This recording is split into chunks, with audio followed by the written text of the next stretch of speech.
భగవన్నామ స్మరణకు మించిన సాధన మరొకటి లేదని శాస్త్రాలు చెబుతున్నాయి.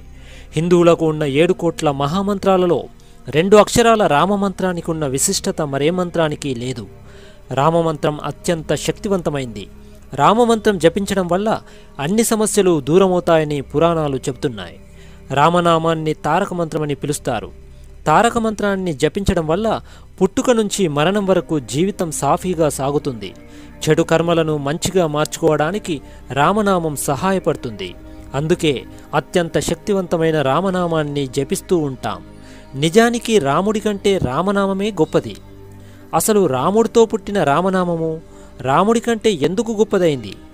అంతటి మహిమాన్విత శక్తి కలిగిన రామనామం విశిష్టత మరియు రామనామం గొప్పదనం ఇప్పుడు తెలుసుకుందాం. తారక మంత్రంగా పిలిచే రామమంత్రము 2 మహామంత్రాల నుంచి పుట్టింది. ఓం నమో నారాయణాయ అనే అష్టాక్షరి మంత్రంలో రా అనే అక్షరము జీవాక్షరం. అలాగే ఓం నమః శివాయ అనే పంచాక్షరి మంత్రంలో మా అనేది జీవాక్షరం. అంటే ఈ 2 మంత్రాలలో జీవాక్షరాలు తొలగిస్తే అర్థం ఉండదన్నమాట. అందుకే ఈ 2 మంత్రాల నుంచి తీసిన రా మరియు మా అనే అక్షరాల ద్వారా రామ అనే నామం వచ్చింది. ఈ 2 అక్షరాలు గనక లేకపోతే ఆ 2 మహామంత్రాలకు విలువ ఉండదు.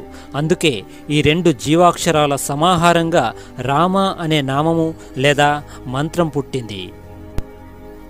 ఓం నమో నారాయణలో రా, ఓం నమః శివాయలో మా అనేవి జీవాక్షరాలు. అందుకే శివకేశవుల అత్యంత శక్తి కలవడం వల్ల రామ అనే